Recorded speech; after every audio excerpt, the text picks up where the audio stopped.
Hi aspirants, இன்னைக்கு Dinamani news paper ரொம்ப முக்கியமான கொஸ்டின்ஸ்லாம் இருக்குது. இன்றைக்கி என்னென்ன இருக்குன்னு பார்ப்போம். அதுக்கு முன்னாடி இந்த ஆட்லேருந்து நமக்கு எதுவும் இம்பார்ட்டன்ஸ் இல்லைன்னு நம்ம பார்த்துட வேண்டாம். இது எல்லாமே நமக்கு கொஸ்டின்ஸில் கேட்கக்கூடாது தான். ஸ்கீம்ஸ்லேருந்து ஒரு 3 கொஸ்டின்ஸ் வருதுன்னு நமக்கு நல்லாவே தெரியும். என்னென்ன திட்டம்லாம் இருக்குது அப்படிங்கிறது நமக்கு இதில் ஓரளவுக்கு சொல்லிட்டாங்க. இதில் என்னென்னா 4 இருக்காது, எந்த இடத்துல ஆரம்பிக்கப்பட்டதுன்னு இருக்காது. ஸோ உங்களுக்கு தமிழ்நாடு ஸ்கீம்ஸ் ஒரு 50 ஸ்கீம்ஸ் தனியாக எடுத்து வச்சுருக்கோம். 2021 25 வரைக்கும் என்னென்னலாம் ஸ்கீம்ஸ் தமிழ்நாடு ஸ்கீம்ஸ் இருக்கோ அதில் ஒரு 50 இம்பார்ட்டன்ட் ஸ்கீம்ஸு. அது எப்படி இருக்கும் அப்படின்னு பார்த்தீங்கன்னா, எந்த டேட்டில் ஆரம்பித்தாங்க, எந்த இடத்துல ஆரம்பித்தாங்க, ஸோ அதோட எய்ம் என்ன, பலன் என்ன, யார் பயனாளிகள் பெறுறாங்க. ஸோ இது ரொம்ப முக்கியம். ஏன்னா அப்படி தான் நமக்கு மேட்சஸ் ஆஃப் ஃபாலோயிங்லும் சரி, சூஸ் த பெஸ்ட் ஆன்சர் அப்படி தான் கேள்வி கேட்குறாங்க. வாங்க, இந்த இதில் என்னென்ன திட்டமும் இருக்குது அப்படின்னு பார்த்தீங்கன்னா, அன்பு கரங்கள் திட்டம். இந்த அன்பு கரங்கள் திட்டம் என்ன அப்படின்னா, பெற்றோர்கள் இறந்து போயிருப்பாங்க, இல்லைன்னா ஒருத்தவங்க சிங்கிள் மதராக இருப்பாங்க, அவங்களுக்கு படிப்பை மேற்கொண்டு அந்த பிள்ளைங்களுக்கு படிப்பை மேற்கொண்டு போகணும் அப்படிங்கிறதுக்காக செய்கிற உதவி தான் 2000 ரூபாய். இதுவும் ரொம்ப முக்கியம்தான். அப்புறம் தாய்மானவர் திட்டம், இதுவும் ரொம்ப முக்கியம். என்ன அப்படின்னா, இல்லம் தேடி வீடு தேடி, அதாவது ரேஷன் பொருள் எல்லாமே வந்து வீட்டுக்கு வர்றது, அதுதான் இது. வயசானவங்களும் பெண்களுக்கும் இந்த தாய்மானவர் திட்டம் பயன்பெறுது. அதுக்கப்புறம் இதுல எத்தனை பேர்னு பாருங்க, 27.47 லட்சம் மாற்றுத்திறனாளிகளுக்கும் இது பயன்படுறாங்க. மாற்றுத்திறனாளிகள் பராமரிப்பு தொகை, மாற்றுத்திறனாளிகள் பராமரிப்பு தொகை எவ்வளவு இருக்கு அப்படின்னு பாத்தீங்கன்னா 2000 உயர்த்திருக்காங்க மாசம். அதுக்கப்புறம் கலைஞர் கைவினை திட்டம். இந்த கலைஞர் கைவினை திட்டம் அப்படிங்கிறது என்ன அப்படின்னா, இப்போ தச்சர் இருப்பாங்க, அப்புறம் கொல்லர்ஸ் இருப்பாங்க, அப்புறம் கொத்தனார் இருப்பாங்க, இவங்கள மாதிரி ஏதாவது ஒரு பாரம்பரிய தொழிலை செஞ்சுட்டு இருப்பாங்க இல்லையா, அவங்களுக்கு உதவிகரம் நீட்டணுங்கிறது தான். இது 405 கோடி கடனுதவி கொடுத்து 83 கோடி மானியமும் கொடுத்து அவங்கள மேற்கொண்டு ஒரு சிறிய எம்எஸ்எம்இ தொழிற்சாலை மாரி ஆரம்பிக்கிறதுக்கு இதை ஊக்குவிக்கிறாங்க.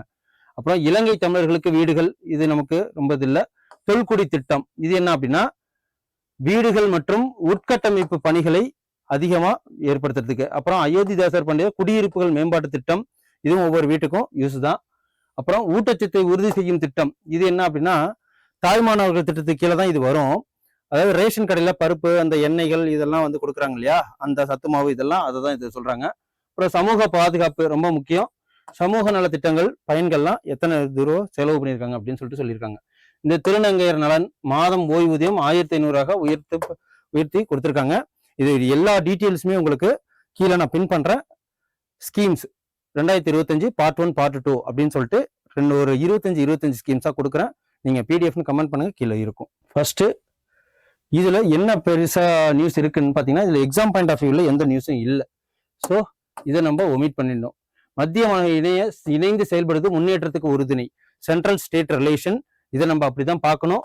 சென்டர் ஸ்டேட் ரிலேஷன், அந்த இதுல லெஜிஸ்லேட்டிவ் ரிலேஷன் சொல்லுவாங்க, அப்புறம் அட்மினிஸ்ட்ரேட்டிவ் ரிலேஷன், அப்புறம் ஃபினான்ஷியல் ரிலேஷன்.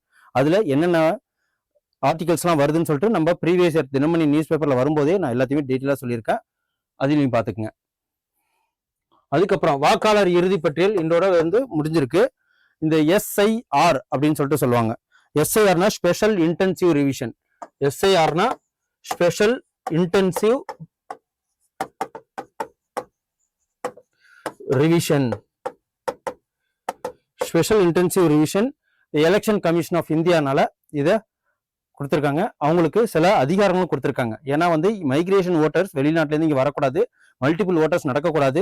இது அனைத்துமே வந்து அவங்களுக்கு இண்டிபெண்ட், அவங்க வந்து ஒரு இண்டிபெண்ட் பாடி, ஓகே, கான்ஸ்டியூஷனல் பாடியும் கூட எலெக்ஷன் கமிஷன் ஆஃப் இந்தியா. அவங்களுக்கு ஸ்பெஷல் அதிகாரமும் உண்டு. அந்த இதுன்னு படின்னு பார்த்தீங்கன்னா, இவங்க எந்தெந்த ஆர்டிகல்லாம் வந்து ஆர்டிகல் 324, அப்புறம் ஆர்டிகல் 326, அப்புறம் representation of people act 1950. So இதையும் பார்க்கணும். அப்புறம் ரெஜிஸ்ட்ரேஷன் எலக்டோரல் ரூல்ஸ் இதெல்லாமே வந்து இந்த SIR கீழே தான் வருது. ஓகே, ஆர்டிகல் 324ல 1 அது என்ன பண்ணுது அப்படின்னு சொல்லிட்டு பார்த்தோம்னா, இது வந்து எலெக்ஷன் கமிஷனுக்கு அதிகாரம் கொடுக்கறது, எல்லாரையும் எப்படி சூப்பர்வைஸ் பண்றது அப்படின்னு சொல்லிட்டு. அதுக்கப்புறம் ஆர்டிகல் 326 இது என்ன சொல்லுதுன்னு பார்த்தீங்கன்னா, கேரண்டி, அதாவது வயசு எல்லாருக்குமே வந்து 18 வயசுக்கு நிரம்பிய அனைவர்களுக்குமே வந்து ஓட்டு போடலாம் அப்படின்னு சொல்லிட்டு கேரண்டியா கொடுக்கறதான். இது ரெப்ரசன்டேஷன் ஆஃப் பீப்புள் ஆக்ட். இது என்ன சொல்லுது அப்படின்னா செக்ஷன்ஸ் ஏ வந்து எம்பவர், அதாவது பவர் அதிகாரம் கொடுக்கறது election commission of India free and fair election நடக்கிறதுக்காக அதிகாரம் கொடுக்கறது தான் இந்த ஸ்டேட் எல்லாம் வந்து தன்னோட எடுத்துக்கிட்டு அவங்க ரூல் பண்ணுவாங்க. இது எம்பவர் கொடுக்கறது தான் இது. ஸோ இதை பார்த்துக்குங்க. அதுக்கப்புறம் இந்தியா அமெரிக்கா இடைக்கால வர்த்தகம் இதை வந்து இப்போ பேன் பண்ணியிருக்கிறாங்க. இப்போதைக்கு இது நடக்க போறது இல்லை அப்படின்னு இருக்காங்க. வர்த்தகம் எவ்வளவு தூரம் கொடுத்துருக்காங்க அப்படின்னு பார்த்தீங்கன்னா 18%. 50% நம்மள 50% வச்சிருந்ததுலேருந்து 18% யாரு ட்ரம்ப் சொல்லியிருந்தாங்க முன்னாடி. எப்படி 50% கொடுத்தாரு அப்படின்னு பார்த்தீங்கன்னா, கச்சா எண்ணெய் இவங்க ரஷ்யாட்டேருந்து வாங்குறோம் அப்படிங்கிறதுனால 25% உயர்வும், அதுக்கப்புறம் ட்ரேட் அக்ரிமெண்ட் அப்படிங்கிறதுனால எல்லாருக்கும் வரி போடணுங்கிறதுனால 25%, மொத்தம் 50% நம்ம போட்டிருந்தாங்க. சைனாவுக்கு 150%. அதுல இப்போ நமக்கு யாரெல்லாம் வந்து வர்த்தக ஒப்பந்தம் ஃப்ரீ ட்ரேட் அக்ரிமெண்ட் நம்ம ஈரோ போட்டிருக்கோம். அதுக்கப்புறம் சவுதி அரேபியாவோட சேர்ந்து போட்டிருக்கோம். இதெல்லாம் பார்க்கும்போது ட்ரம்ப் என்ன சொல்லியிருந்தாங்க அப்படின்னு பார்த்தீங்கன்னா, நமக்கு 18% வரி விலக்கு கொடுக்குறோம் அப்படின்னு சொல்லிட்டு சொல்லியிருந்தாங்க, இறக்குமதி வரி.